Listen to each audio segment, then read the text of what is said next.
Bismillahirrahmanirrahim. Assalamualaikum warahmatullahi wabarakatuh. Alhamdulillahirabbil alamin. Assalatu wassalamu ala asrofil anbiya'i wal mursalin wa ala alihi wa sahbihi ajmain. Apa kabar teman-teman sekalian? Perkenalkan, nama saya Muhammad Syahrul Maulidi dengan nomor induk mahasiswa 220104010227. Nah, video ini saya buat untuk memenuhi tugas final tes ilmu dakwah. Adapun dosen pengampu saya yaitu Ibu Rizkiatul Hasanah SSOS MSOS. Di video kali ini saya akan menjelaskan materi-materi yang ada di mind mapping saya. Adapun yang pertama yaitu landasan, yang kedua itu relasi, yang ketiga itu paradigma, yang keempat itu macam, model, pendekatan, media, dan metode. Yang kelima problematika, dan enam faktor hidayah, dan yang terakhir yaitu efek dakwah. Oke, lanjut. Landasan itu terbagi jadi tiga, ada ontologi, epistemologi, dan aksiologi. Lanjut. Ontologi. Kata ontologi berasal dari bahasa Yunani, yaitu ontos yang berarti ada, dan logos yang artinya ilmu. Jadi, ontologi ialah ilmu tentang yang ada. Ontologi sendiri adalah teori tentang ada dan realitas. Meninjau persoalan secara ontologis adalah mengadakan penyelidikan terhadap sifat dan realitas. Jadi, ontologi adalah bagian dari metafisika yang mempelajari hakikat dan digunakan sebagai dasar untuk memperoleh pengetahuan. Ontologi meliputi permasalahan apa hakikat ilmu itu, apa hakikat kebenaran dan kenyataan yang ilmiah dengan pengetahuan yang tidak terlepas dari persepsi kita tentang apa dan bagaimana ilmu itu. Lanjut. Ontologi menurut para ahli. Menurut Jujun S. Suryan Sumantri tahun 2007, ontologi membahas apa yang ingin kita ketahui, seberapa jauh kita ingin tahu, atau dengan perkataan lain, suatu pengkajian mengenai teori tentang ada. Aspek ontologi dalam ilmu dakwah berkaitan dengan apa yang menjadi objek kajian pada ilmu tersebut. Objek kajian ilmu dakwah terbagi jadi dua macam, yaitu objek material dan objek formal. Ontologi menurut Amrullah Ahmad berpendapat objek material ilmu dakwah adalah semua aspek ajaran Islam, yaitu Al-Quran dan As-Sunnah, hasil ijtihad serta realisasinya dalam sistem pengetahuan, teknologi, sosial, hukum, ekonomi, pendidikan, dan lainnya, khususnya kelembagaan Islam. Sedangkan objek formalnya yaitu kegiatan mengajak umat manusia supaya kembali kepada fitrahnya sebagai muslim dalam seluruh aspek kehidupannya.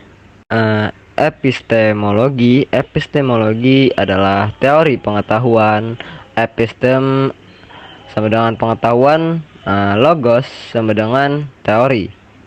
Keduanya berasal dari bahasa Yunani, menyelidiki keaslian pengetahuan, struktur, metode, validitas pengetahuan. Epistemologi adalah cabang dari filsafat yang membahas persoalan apa dan bagaimana cara seseorang memperoleh pengetahuan.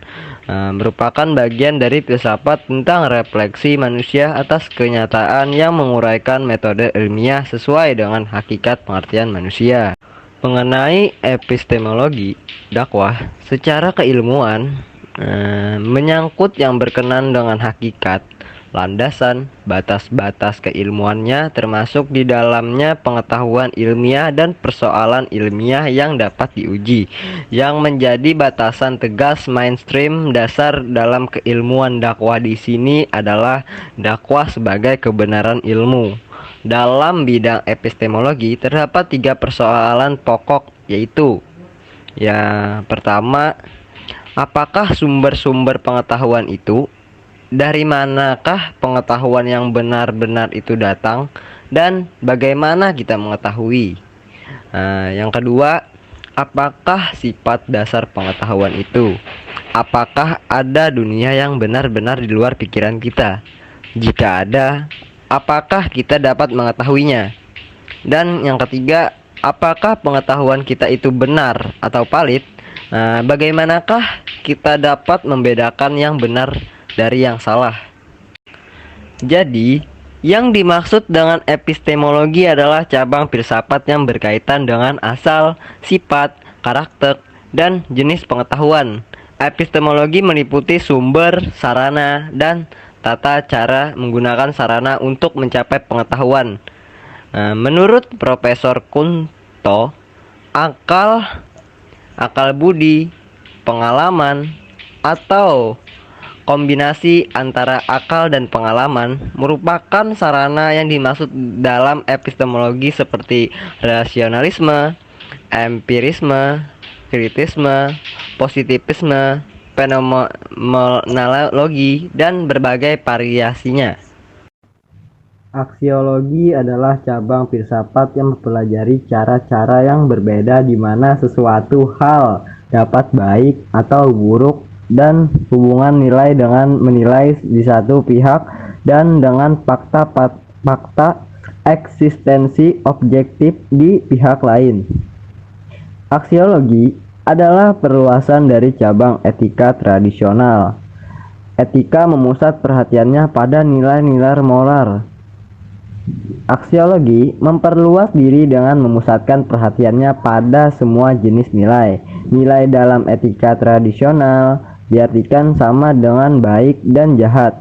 Sedangkan dalam aksiologi, nilai memiliki arti lebih luas lagi, meliputi baik dan buruk atau jahat dalam pengertian etika, indah dan jelek dalam pengertian estetika, serta benar atau salah dalam pengertian logika. Aksiologi berarti teori tentang nilai dalam kaitannya dengan ilmu dakwah yang secara etimologis berarti panggilan atau ajakan untuk memahami kebenaran Islam. Maka nilai kebenaran mendasar merupakan landasan aksiologi bagi pengembangan dakwah. Kedudukan dakwah sebagai ilmu dapat ditemukan pada argumen yang dapat menjawab sejauh mana dakwah memiliki kriteria sebagai ilmu. Kriteria tersebut mencakup: pertama, sejauh mana dakwah memiliki argumen atas struktur yang jelas dari ilmu yang menyampaikan dan mengajak orang untuk mengakui kebenaran teologis tertentu. Berdasarkan uraian tersebut, dapat ditegaskan bahwa yang menjadi landasan aksiologi ilmu dakwah adalah nilai-nilai kebenaran teologi yang bersumber dari Al-Quran dan As-Sunnah yang harus diimplementasikan dalam realitas kehidupan sosial, sehingga nilai-nilai tersebut menjelma sebagai rahmatan lil alamin. Menurut Sambas, aksiologi ilmu dakwah adalah yang pertama, mentransformasikan dan menjadikan manhaj atau kaifiyah, mewujudkan ajaran Islam menjadi tatanan khairul ummah. Yang kedua, mentransformasikan iman menjadi amal soleh jamaah. Yang ketiga, membangun dan mengembalikan tujuan hidup manusia, meneguhkan fungsi khilafah manusia menurut Al-Quran dan Sunnah. Oleh karena itu, ilmu dakwah dapat dipandang sebagai perjuangan bagi umat Islam dan ilmu rekayasa masa depan umat dan peradaban Islam. Relasi ilmu-ilmu dakwah terbagi menjadi tiga. Yang pertama itu ilmu agama Islam, yang kedua ilmu-ilmu sosial politik, yang ketiga ilmu-ilmu normatif.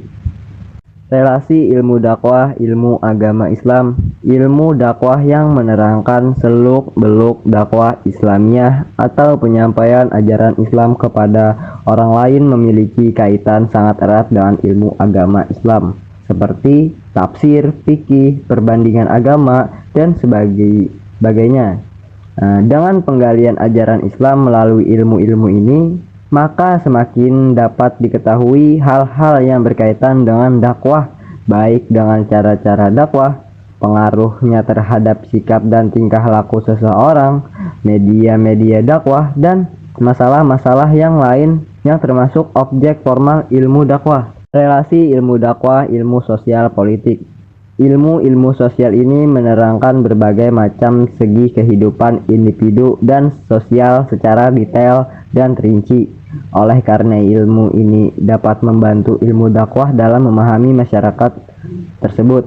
Sebab penyampaian ajaran Islam yang menjadi sarana ilmu dakwah sangat kompleks, yang menyangkut segi struktur sosial, proses sosial, interaksi sosial, dan perubahan sosial seperti yang dibahas dalam sosiologi maupun tingkah laku manusia sebagai pribadi sosial dan masalah-masalah kejiwaan lainnya seperti yang dikaji dalam ilmu psikologi dan psikologi sosial.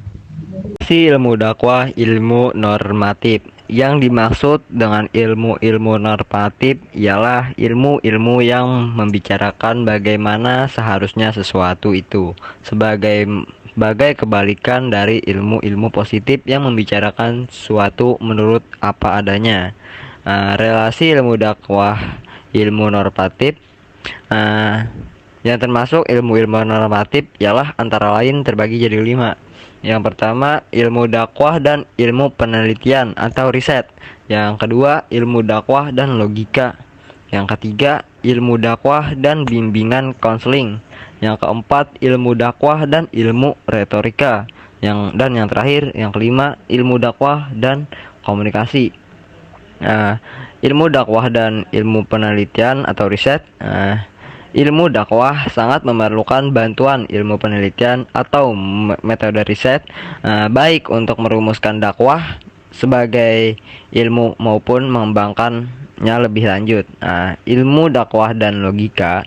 Logika adalah ilmu yang mempelajari cara-cara berpikir dengan benar. Ilmu logika ini dipakai untuk memahami secara benar objek kajian serta untuk menguji kebenaran ilmiahnya. Sedangkan untuk dakwah atau penyampaian ajaran Islam itu sendiri, ilmu logika ini sangat membantu seorang dai sehingga ia dapat menuturkan dakwahnya secara logis. Ilmu dakwah dan bimbingan konseling. Kegiatan dakwah adalah kegiatan yang membimbing umat manusia untuk melaksanakan kebaikan dan menjauhi kemungkaran. Tentu ilmu BK mempunyai andil yang besar bagi ilmu dakwah. Metode-metode yang dapat dipakai dalam ilmu dakwah adalah ilmu metode BK.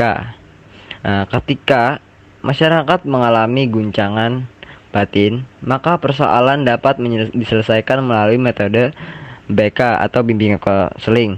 Dan pendekatan keagamaan salah satu metode ilmu dakwah. Ilmu dan ilmu retorika. Retorika merupakan suatu tutur yang sesuai dan memberikan informasi rasional kepada pihak lain. Fungsi retorika adalah memberikan bimbingan pada penuturan tentang tahap-tahap kegiatan bertutur, yaitu mempersiapkan, menata, dan menampilkan tutur yang harus dikerjakan dengan sungguh-sungguh. Ilmu dakwah dan komunikasi. Dakwah adalah proses komunikasi yang dilakukan oleh dai kepada mad'u. Tentu saja hubungannya sangat erat. Namun, ilmu dakwah adalah bagian dari sekian banyak bentuk komunikasi dalam Islam. Jika dilihat dari objeknya, dakwah memiliki hubungan dengan komunikasi dalam ilmu-ilmu sosial. Yang dimaksud dengan hubungan komunikasi dan dakwah di sini adalah hubungan komunikasi sebagai disiplin ilmu dengan dakwah sebagai kegiatan amar ma'ruf dan nahi mungkar. Paradigma. Ilmu dakwah sebagai bagian dari ilmu agama tentu juga memiliki paradigma, di mana para ahli menemukan dan mengkaji sasaran kajian. Dalam pandangan penulis, setidaknya terdapat 5 paradigma keilmuan dakwah, yaitu Yang pertama, paradigma faktor, yang kedua, paradigma sistem, yang ketiga, paradigma developmentalisme, yang keempat, paradigma interpretif, dan yang terakhir, paradigma partisipatoris. Nah, paradigma faktor dakwah adalah dai atau komunikator atau subjek dakwah, pesan, metode, media, dan efek dakwah. Pesan keagamaan berbeda dengan pesan agama, yaitu terkait dengan relasi antara agama dengan aspek sosial, ekonomi, budaya, hukum, dan bahkan kebangsaan. Sedangkan pesan agama merupakan pesan yang bercorak khusus agama sebagai ajaran ketuhanan, kepribadian, dan performance agama tersebut. Paradigma sistem dakwah adalah keterkaitan antara subsistem dakwah yang membentuk jaringan integral dan sistemik, sehingga antara satu subsistem dengan yang lain tidak bisa dipisahkan. Coba dicermati definisi tersebut yang membedakan antara paradigma faktor dengan sistem terletak pada kaitan integral dan sistemik atau tidak. Nah, bisa memisahkan antara satu faktor dengan lainnya atau tidak. Jika bisa memisahkan satu faktor dalam variabel-variabel, maka dipastikan studi tersebut masuk dalam ranah paradigma faktor dakwah. Namun, jika tidak bisa memisahkannya, maka disebut sebagai paradigma sistem dakwah. Paradigma developmentalisme merupakan paradigma yang sasaran kajiannya adalah pengembangan model dari suatu kegiatan dakwah. Pengembangan model tersebut bisa berasal dari sesuatu yang belum ada atau mengembangkan model yang sudah ada untuk diperkuat atau dikembangkan lebih lanjut. Nah, dengan demikian, developmentalisme dakwah adalah upaya untuk menghasilkan inovasi yang memiliki manfaat bagi kehidupan masyarakat. Paradigma interpretif adalah pemikiran mendasar dari para ahli, bahkan yang menjadi sasaran dakwah adalah realitas dakwah yang memiliki makna. Disebut realitas sebab yang dikaji adalah sesuatu di balik tindakan. Makna diperoleh melalui memahami sesuatu di balik tindakan individu. Jadi, yang digali adalah ide, gagasan, dan tindakan individu dalam kaitannya dengan pesan-pesan dakwah yang diterimanya atau yang dialaminya. Termasuk juga pesan dakwah yang disampaikan oleh dai kepada umat Islam. Paradigma parsipatori adalah pemikiran mendasar dari para ahli tentang apa yang menjadi sasaran dakwah, yaitu perilaku partisipatif warga dalam kegiatan dakwah. Bedanya dengan developmentalisme adalah pada fokus keterlibatan sasaran dakwah di dalam proyek-proyek pemberdayaan masyarakat. Dengan demikian, yang dikaji adalah program pemberdayaan masyarakat yang berbasis pada program dakwah yang dirancang, dirumuskan, ditetapkan secara bersama-sama oleh subjek dakwah dan objek dakwah untuk memperkuat atau memperdayaan di dalam berbagai aspek kehidupannya.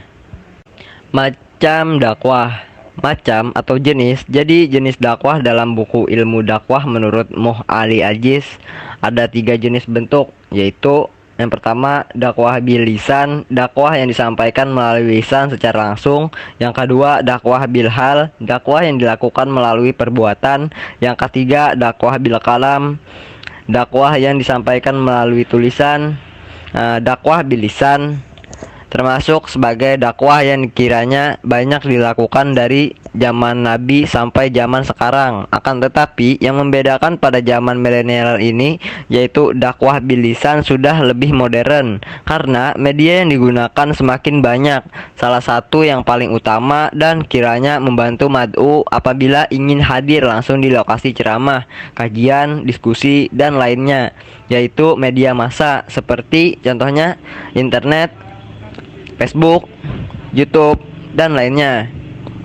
Dakwah bilisan adalah dakwah yang menekankan usaha dan kegiatannya pada kegiatan lisan atau oral, seperti pidato, ceramah, diskusi, dan lain sebagainya.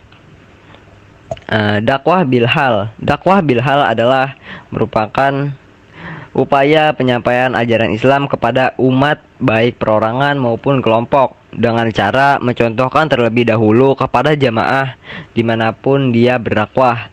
Seorang dai harus menjadi contoh atas materi yang disampaikannya, sebab bagaimanapun hebatnya seorang dai, apabila jamaah mengetahui kepribadian juru dakwah tersebut, maka akan sangat mempengaruhi mau atau tidaknya para jemaah untuk mendengarkan dan selanjutnya mengikutinya. Dakwah bilhal. Sebagai umat Islam yang taat tidak akan berpangku tangan ketika melihat keadaan etika dan moral masyarakat yang semakin lama tergusur oleh keadaan globalisasi. Kesadaran untuk mau mendakwahi diri sendiri perlu menjadi komitmen bersama. Jika kita semua menghendaki masa depan umat Islam Indonesia dan dunia menjadi lebih maju, semua elemen masyarakat bangsa ini sudah saatnya berintrospeksi diri untuk bisa menjadi kepribadian atau teladan dalam berdakwah agar kata dan kebijakannya didengar dan dilaksanakan oleh orang yang menjadi mitra bicaranya. Dakwah bil kalam. Pengertian dakwah bil kalam dapat dirujuk dari asal bahasanya, yaitu bahasa Arab.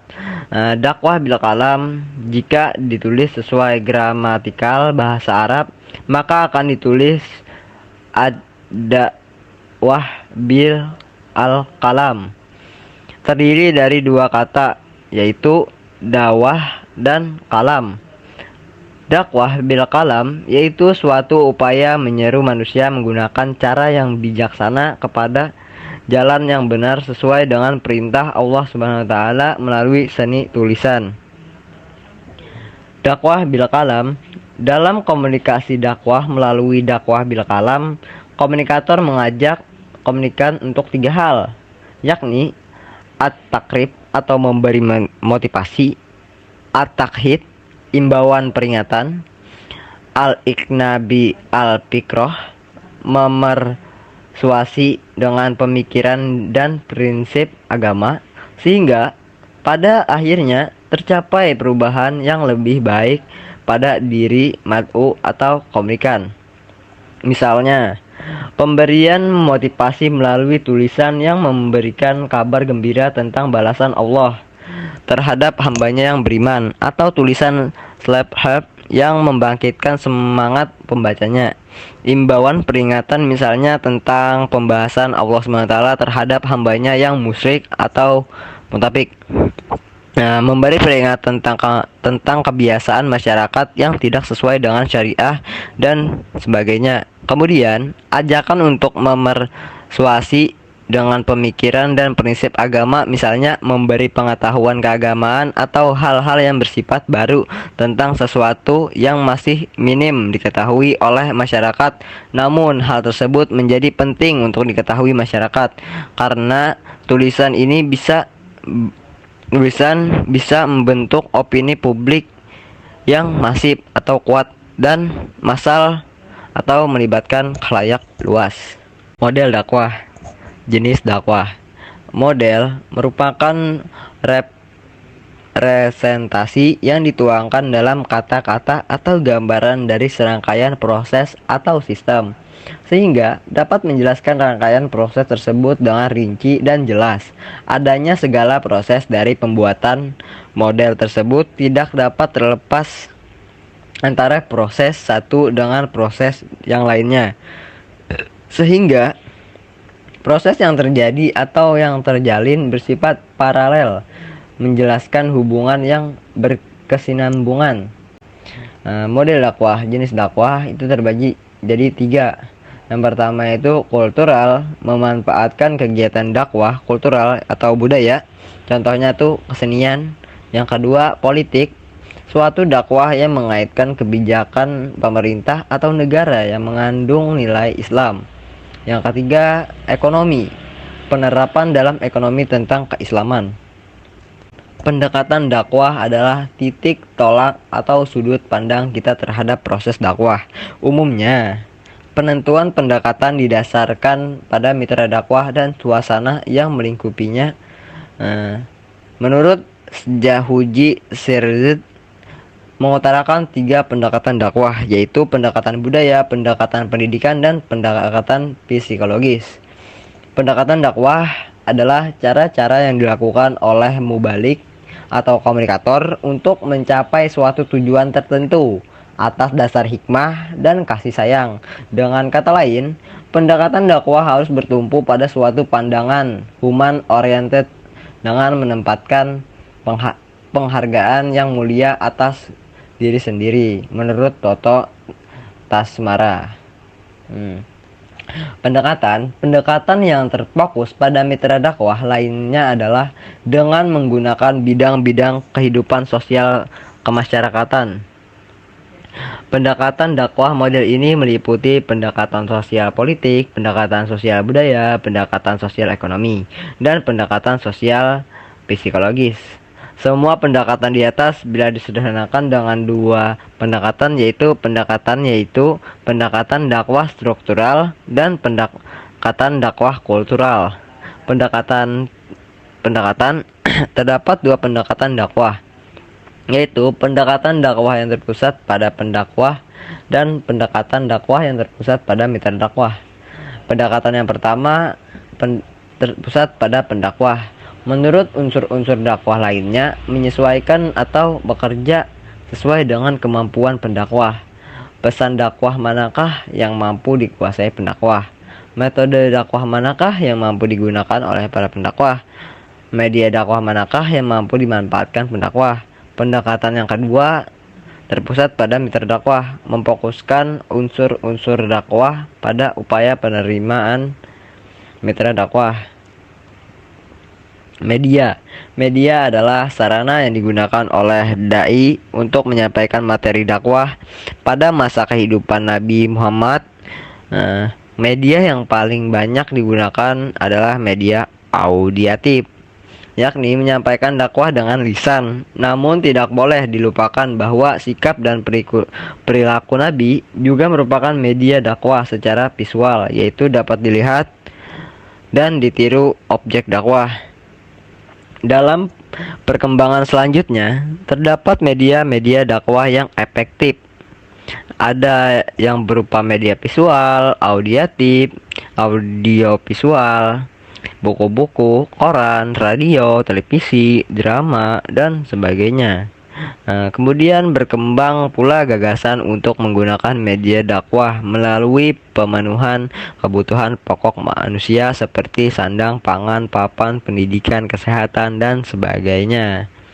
Metode: sebuah materi dakwah yang akan disampaikan kepada objek dakwah membutuhkan metode yang tepat dalam menyampaikannya. Terdapat beberapa kerangka dasar tentang metode dakwah sebagaimana terdapat pada surah An-Nahl ayat 125, yaitu ada 3 nih. Yang pertama, bi al-hikmah. Kata hikmah sering diartikan bijaksana, adalah suatu pendekatan sedemikian rupa sehingga objek dakwah mampu melaksanakan apa yang didakwahkan atas kemauannya sendiri, tidak merasa ada paksaan, konflik maupun rasa tertekan. Yang kedua, mau'izah al-hasanah, yaitu nasihat yang baik, berupa petunjuk ke arah kebaikan dengan bahasa yang baik yang dapat mengubah hati agar nasihat tersebut dapat diterima, berkenaan di hati, enak didengar, menyentuh perasaan, lurus di pikiran, menghindari sikap kasar, dan tidak boleh mencaci atau menyebut kesalahan audiens, sehingga pihak objek dakwah dengan rela hati dan atas kesadarannya dapat mengikuti ajaran yang disampaikan oleh pihak subjek dakwah, bukan propaganda yang memaksakan kehendak kepada orang lain. Yang ketiga, mujadalah atau diskusi. Apabila dua metode di atas tidak mampu diterapkan dikarenakan objek dakwah yang mempunyai tingkat kekritisan tinggi seperti ahli kitab, orientasi, filosof, dan lain sebagainya. Problematika dakwah sudah menjadi menu sehari-hari bagi pendakwah. Tidak dapat dipungkiri, penyebaran agama Islam pada zaman sekarang adalah perwujudan dari dakwah orang-orang alim sebelumnya. Kita dakwah memerlukan kekuatan ekstra, tidak hanya mengajak dan berbicara saja, tetapi lebih daripada itu. Mengontrol atau mengevaluasi hasil dakwah adalah suatu masalah yang sangat penting dan urgent dari tujuan dakwah itu sendiri. Problem yaitu kondisi atau situasi yang tidak menentu, sifatnya meragukan dan sukar dimengerti. Masalah salah satunya pertanyaan yang memerlukan pemecahan masalah. Problematika berasal dari kata problem yang artinya soal, masalah, perkara sulit, persoalan. Pengertian problematika dakwah menurut istilah adalah permasalahan yang muncul dalam menyeru, memanggil, mengajak, menjamu dengan proses yang ditangani oleh para pengembang dakwah. Istilah problema atau problematika berasal dari bahasa Inggris yaitu problematic yang artinya persoalan atau masalah. Nah, problematika ini terbagi menjadi 3. Problematika itu terbagi jadi 3, yaitu pendakwah, mitra dakwah, materi dakwah. Problematika pendakwah. Pendakwah adalah orang yang melakukan dakwah. Ia disebut sebagai dai. Dalam ilmu komunikasi, pendakwah adalah komunikator, yaitu orang yang menyampaikan pesan komunikasi kepada orang lain. Karena dakwah bisa melalui tulisan, lisan, perbuatan, maka penulis keislaman, penceramah Islam, mubalik, guru, mengaji, pengolahan panti asuhan Islam, dan sejenisnya termasuk pendakwah. Pendakwah bisa bersifat individu ketika dakwah yang mesti dilakukan secara perorang, dan bisa juga di kelompok atau kelembagaan ketika dakwah digerakkan oleh sebuah kelompok atau organisasi. Problematika mitra dakwah. Objek dakwah juga digolongkan atas beberapa golongan. Pergolongan objek dakwah ini dibuat berdasarkan aturan yang bertolak dari beberapa segi. Bila bertolak dari posisi atau status dan peran atau tanggung jawab, maka objek dakwah terbagi kepada 2 golongan, yaitu tokoh pemuka atau pembesar rakyat atau masyarakat, dan rakyat biasa. Sedang bila ditinjau dari gender atau jenis kelamin, maka terbagi kepada laki-laki dan perempuan. Kemudian ditinjau dari segi usia, maka terbagi kepada golongan tua, muda-mudi, dan anak-anak. Dan bila bertolak dari aspek keagamaan, maka terbagi kepada orang muslim, orang kafir. Materi dakwah yang disampaikan pada umumnya adalah bersifat pengulangan atau clash, sehingga menimbulkan kejenuhan bagi masyarakat dan jarang sekali menyinggung kemajuan iptek dalam rangka menunjang peningkatan iptek. Persoalan-persoalan mad'u atau mitra dakwah terbagi menjadi 4, yaitu 1. Persoalan pribadi atau personal. Terkadang permasalahan yang mereka alami adalah masalah pribadi yang membuat susah untuk mendengarkan dakwah. Yang kedua, persoalan ekonomi seperti keadaan fakir atau miskin. Yang ketiga, persoalan sosial seperti terjadinya disintegrasi dalam keluarga, perceraian, ayah penjudi, dan seorang pecandu. Yang 4, persoalan politik. Problematika materi dakwah. Problematika madah atau materi dakwah. Yang pertama itu pemilihan materi dakwah kurang sesuai dengan kondisi mad'u. Dalam berdakwah, kondisi dan keadaan masing-masing masyarakat tidak selalu sama, sehingga materi yang disampaikan juga bervariasi menyesuaikan keadaan masyarakat.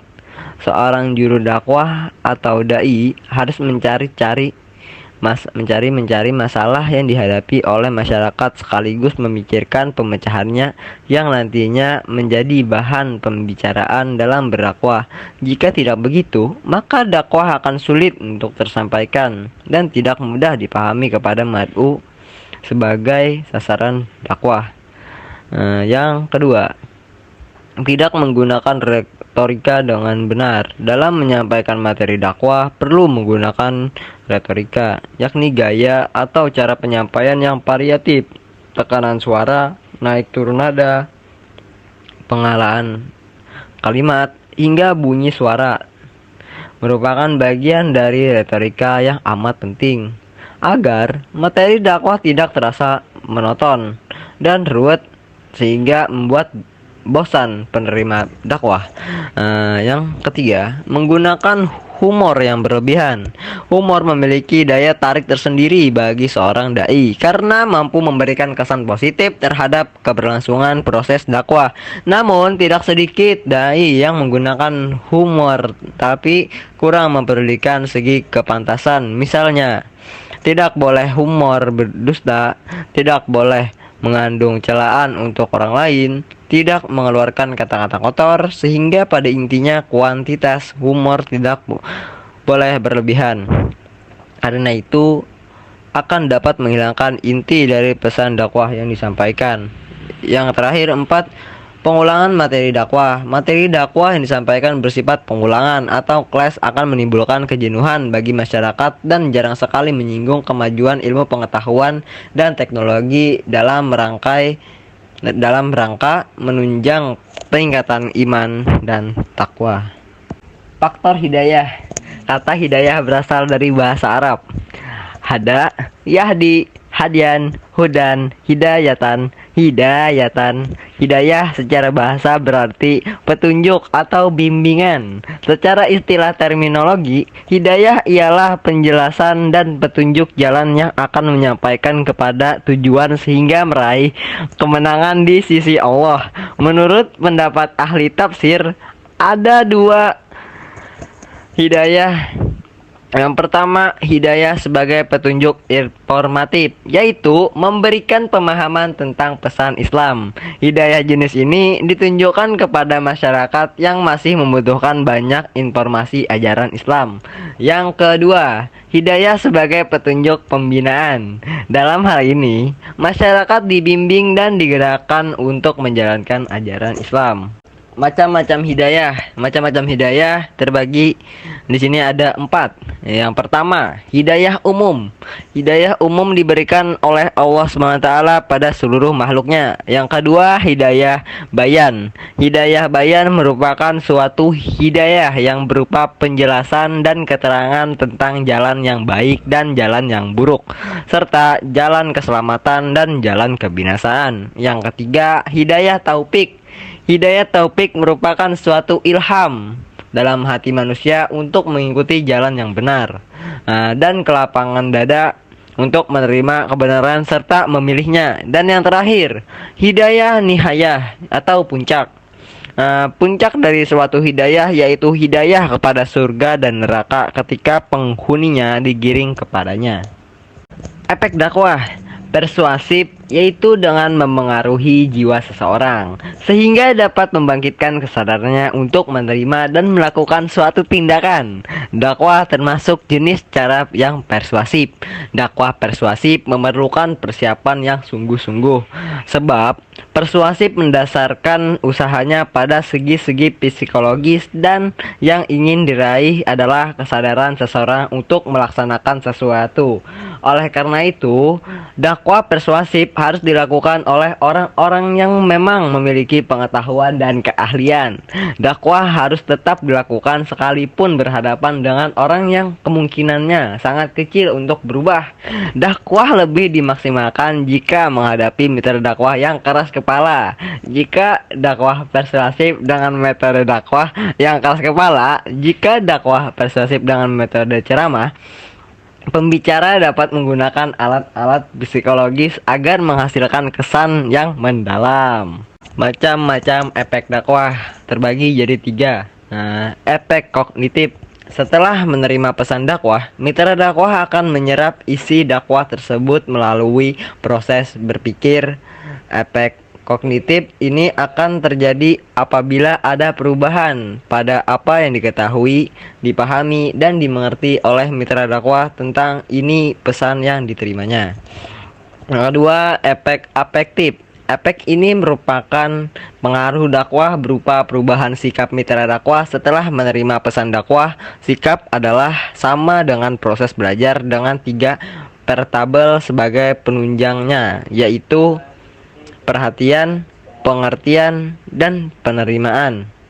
Yang ketiga, efek behavioral. Efek ini merupakan suatu bentuk efek dakwah yang berkenaan dengan pola tingkah laku mitra dakwah dalam merealisasikan pesan dakwah yang telah diterima dalam kehidupan sehari-hari. Evaluasi efek dakwah harus dilaksanakan secara radikal dan komprehensif. Artinya tidak secara parsial atau setengah-setengah. Seluruh komponen sistem atau unsur-unsur dakwah harus dievaluasi secara komprehensif. Cukup itu saja presentasi mind mapping dari saya. Apabila ada kesalahan atau kekurangan dalam video ini mohon dimaafkan. Cukup itu saja. Wassalamualaikum warahmatullahi wabarakatuh.